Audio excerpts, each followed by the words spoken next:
আজকে আমি তোমাদের শোনাব মানিক বন্দ্যোপাধ্যায়ের লেখা অতস্বী মামি। যে শোনে সেই বলে, হ্যাঁ শোনবার মতো বটে। বিশেষ করে আমার মেজ মামা, তার মুখে কোনো কিছুর এমন উচ্ছ্বসিত প্রশংসা খুব কম শুনেছি। শুনে শুনে ভারী কৌতূহল হলো, কি এমন বাঁশি বাজায় লোকটা যে সবাই এমনভাবে প্রশংসা করে। একদিন শুনতে পেলাম, মামার কাছ থেকে একটা পরিচয়পত্র সঙ্গে নিলাম।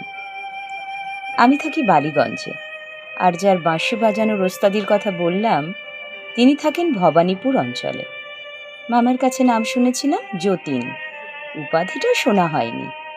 আজ পরিচয়পত্রের উপরে পুরো নাম দেখলাম, যতীন্দ্রনাথ রায়। বাড়িটা খুঁজে বার করে আমার তো চক্ষু স্থির। মামার কাছে যতীনবাবুর এবং তার বাঁশি বাজানোর যেরকম উচ্ছ্বসিত প্রশংসা শুনেছিলাম, তাতে মনে হয়েছিল লোকটা নিশ্চয়ই একজন কেষ্টবিষ্টু গোছের কেউ হবেন।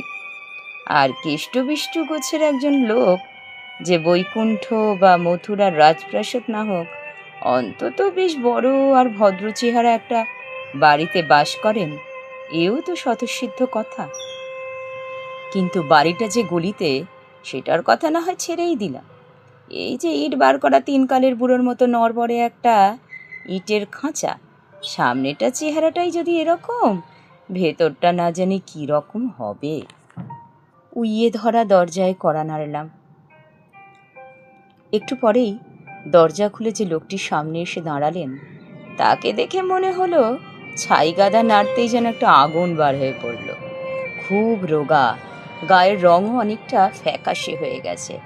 তবু একদিন চেহারাখানা কীরকম ছিল অনুমান করা শক্ত নয়। এখনো যা আছে অপূর্ব।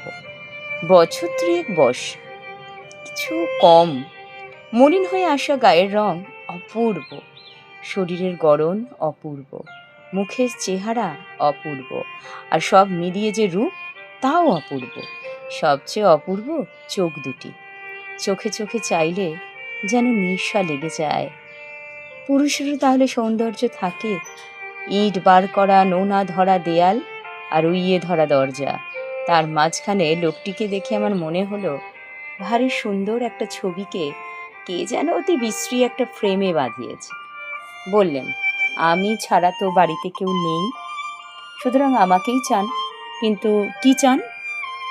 আমার মুগ্ধ চিত্তে কে যেন একটা ঘা দিল। কি বিশ্রী গলার স্বর, কর্কশ, কথাগুলো মোলায়েম, কিন্তু লোকটার গলার স্বর শুনে মনে হলো যেন আমায় গালাগালি দিচ্ছেন। ভাবলাম, নির্দোষ সৃষ্টি বিধাতার কুষ্ঠিতে লেখে না, এমন চেহারায় ওই গলা? সৃষ্টিকর্তা যত বড় কারিগর হন, কোথায় কি মানায় সে জ্ঞানটা তার একদমই নেই। বললাম, আপনার নাম তো যতীন্দ্রনাথ রায়, আমি হরেনবাবুর ভাগ্নে। পরিচয় পত্রখানা বাড়িয়ে দিলাম। এক নিঃশ্বাসে পড়ে বললেন, ইস, আবার পরিচয়পত্র কেন হে? হরেন যদি তোমার মামা, আমিও তোমার মামা। হরেন যে আমার দাদা বলে ডাকে। এসো এসো, ভেতরে এসো। আমি ভেতরে ঢুকতে তিনি দরজা বন্ধ করলেন। সদর দরজা থেকে দুধারে দেয়ালে গা ঠেকিয়ে হাত পাঁচিক এসে একটা হাত 3 চওড়া বারান্দায় পরে ডান দিকে বাঁকতে হল। বাদিকে বাঁকবার জো নেই, কারণ দেখা গেল সেদিকটা প্রাচীর দিয়ে বন্ধ করা। ছোট্ট একটু উঠোন, বেশ পরিষ্কার। প্রত্যেক উঠোনে 4টে করে পাশ থাকে। এটারও তাই আছে দেখলাম। দুপাশে 2খানা ঘর এ বাড়িরই অঙ্গ। একটা দিক প্রাচীর দিয়ে বন্ধ করা, অপর দিকে অন্য এক বাড়ির একটা ঘরের পেছন দিক, জানলা দরজার চিহ্ন মাত্র নেই, প্রাচীরেরই সামিল। আমার নবলব্ধ মামা ডাকলেন, অতসী, আমার ভাগ্নে এসেছে, এ ঘরে একটা মাদুর বিছিয়ে দিয়ে যাও, ও ঘরটা বড় অন্ধকার। এ ঘর মানে? আমরা যে ঘরের সামনে দাঁড়িয়েছিলাম। এ ঘর মানে ওদিককার ঘরটা।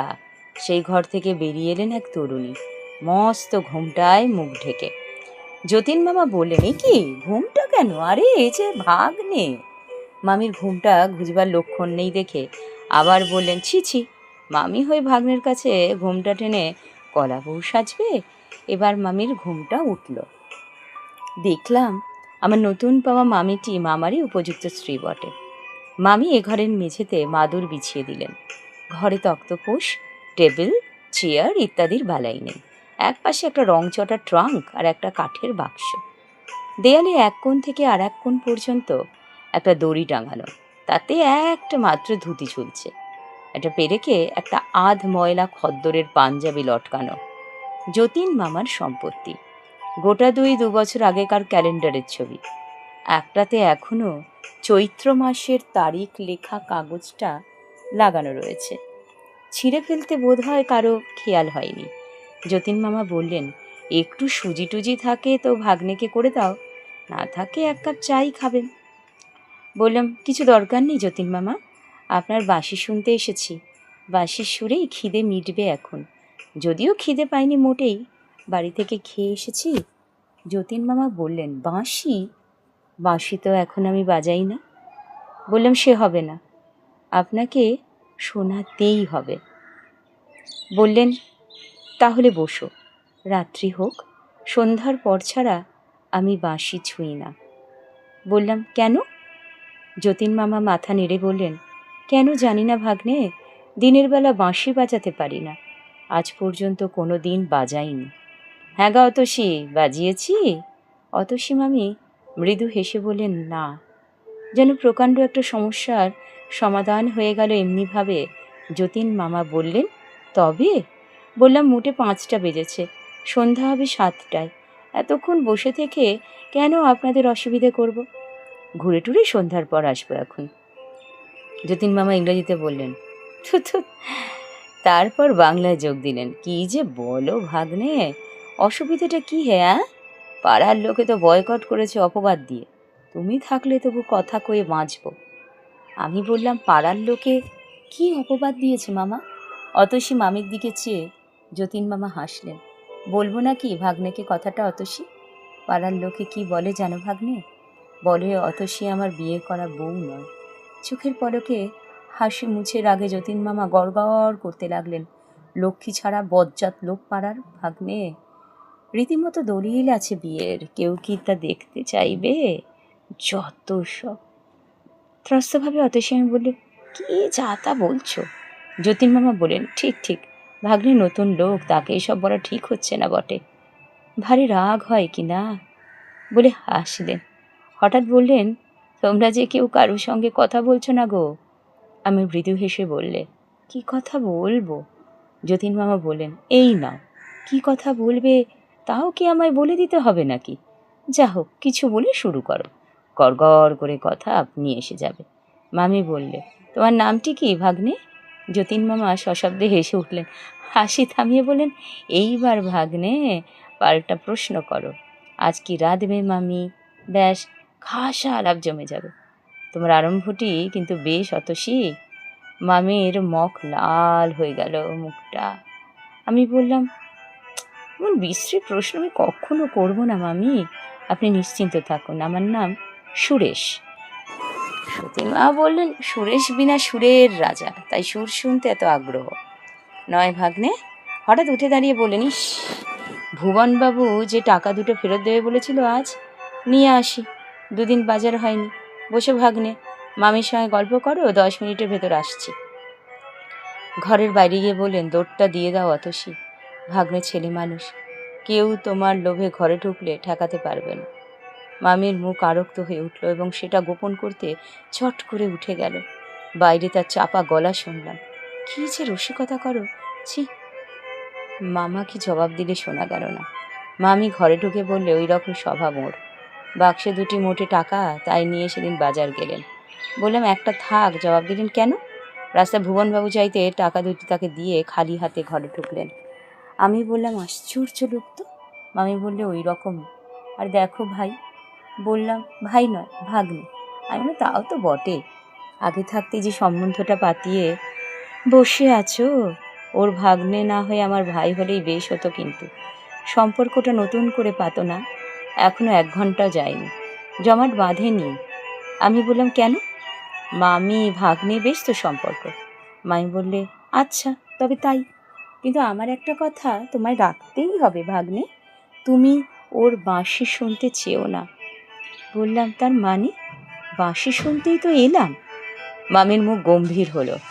বলি, কেন এলে? আমি ডেকেছিলাম? তোমাদের জ্বালায় আমি কি গলায় দড়ি দেব?